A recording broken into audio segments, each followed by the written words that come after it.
क्योंकि चर्चा लगातार इस तरह की चल रही कि ये जो फेरबदल का सिलसिला है, उलटफेर जो हो रहा है, खेमा बदल रहे हैं नेता, सत्यानंद भोक्ता और पूर्णिमा नीरज सिंह का नाम भी आ रहा है। कयास इस बात को लेकर भी लगाए जा रहे हैं कि क्या सत्यानंद भोक्ता बीजेपी में आ सकते हैं, क्या पूर्णिमा नीरज सिंह बीजेपी में आ सकती हैं, क्योंकि अभी दूसरी सूची जारी होनी बाकी है। ऐसे में लालू यादव की पार्टी से सत्यानंद भोक्ता मंत्री हैं और सत्यानंद भोक्ता चतरा चुनाव लड़ने का ऐलान कर चुके हैं, लेकिन अभी तक उन्होंने ये स्पष्ट नहीं किया है कि आरजेडी से लड़ेंगे, क्योंकि आरजेडी अगर गठबंधन में देखा जाए तो एक सीट आरजेडी को मिलने की बातें कही जा रही है। और पलामू में ममता भुइयां नाम की एक महिला नेत्री को लालू प्रसाद यादव आरजेडी में शामिल करा चुके हैं। तो मदन, क्या लगता है, अगर एक सीट आरजेडी को मिलती है और ममता भुइयां अगर पलामू से कैंडिडेट होती हैं तो कहीं ना कहीं सत्यानंद भोक्ता का टिकट कटने का आसार होगा? क्या इसलिए वो बीजेपी में आने की सोच रहे हैं, क्योंकि चर्चाएं इस तरह की चल रही हैं कि वो भी बीजेपी में आ सकते हैं?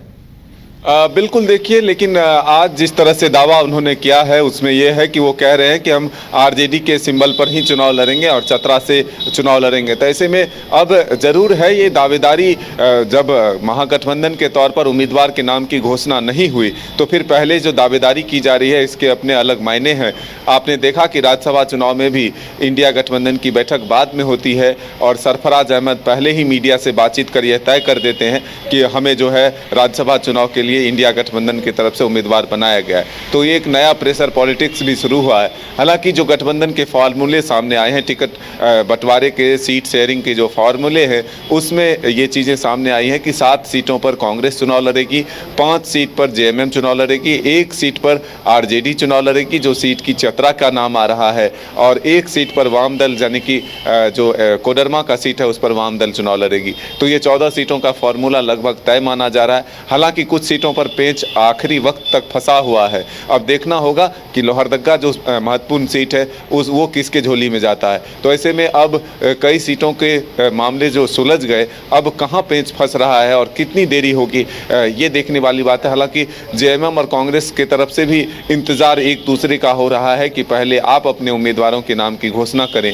फिर हम अपने उम्मीदवार के नाम की घोषणा करेंगे। इस दौर में अब एक नया चर्चा ये भी है कि चतरा से सत्यानंद भोक्ता बीजेपी के उम्मीदवार भी हो सकते हैं। तो इसमें कितनी सच्चाई है और क्या सच में सत्यानंद भोक्ता एक प्रेशर पॉलिटिक्स देकर सच में महागठबंधन से ही, इंडिया गठबंधन से ही सीट हासिल करना चाहते हैं, या फिर दूसरी तरफ बीजेपी के भी संपर्क में है, ये आने वाला वक्त बताएगा। लेकिन चतरा का लड़ाई जो है वो भी दिलचस्प होने वाला है, क्योंकि चतरा और धनबाद और गिरिडीह 3 सीटें ऐसी है जहां पर बीजेपी भी अपने उम्मीदवार के नाम की घोषणा अब तक नहीं की है। तो क्या होगा आने वाले वक्त में, इस पर सबकी निगाहें टिकी है। लेकिन इसी बीच जो चतरा से एक संभावित उम्मीदवार आरजेडी के थे, एक तरह से कहें सुभाष यादव, उनकी गिरफ्तारी हुई है ईडी के द्वारा। तो अब एक उम्मीदवार रेस से जरूर बाहर हुए, जिससे कि सत्यानंद भोक्ता का नाम स्पष्ट तौर पर सामने आया है। तो सच में आरजेडी के तरफ से ही उम्मीदवार रहते हैं या फिर बीजेपी का दामन थाम कर बीजेपी के उम्मीदवार बनते हैं? बिल्कुल मदन, तब ऐसी हालत में आरजेडी को पलामू सीट पे दावा छोड़ना पड़ेगा, क्योंकि वहां ममता भुइयां को लालू प्रसाद यादव ने शामिल कराया है और वो भी बताया जा रहा है कि चुनाव लड़ने की तैयारी कर रही हैं। और सत्यानंद भोक्ता को लेकर कयास लगने के पीछे एक बड़ी वजह यह भी हो सकती है कि वो पहले से बीजेपी में रहे हुए नेता हैं, बीजेपी से मंत्री भी रह चुके थे, और जब टिकट नहीं मिला तब वो आरजेडी में आए थे। बिल्कुल देखिए, नेता अपने वक्त के हिसाब से फैसला लेते हैं। जो सही वक्त उनके लिए होता है उस तरह से वो दल भी बदलते हैं। तो ऐसे में कोई कहना मुश्किल नहीं है कि सत्यानंद भोक्ता बीजेपी में शामिल नहीं हो सकते हैं। और ये चुनाव का वक्त है, तो ऐसे ही नेता जो हैं एक दूसरे दल में जाते आते रहते हैं। तो अब देखना होगा कि सही आंकड़े और सही तरह से समीकरण कहाँ बैठते हैं और कहाँ से वो उम्मीदवार होते हैं, आरजेडी में ही बने रहते हैं या फिर बीजेपी का दामन थाम कर उम्मीदवार बनते हैं। इसके लिए इंतजार करना होगा। लेकिन ये तय माना जा रहा है कि इस गठबंधन में आरजेडी को झारखंड में 1 सीट ही मिलने जा रही है।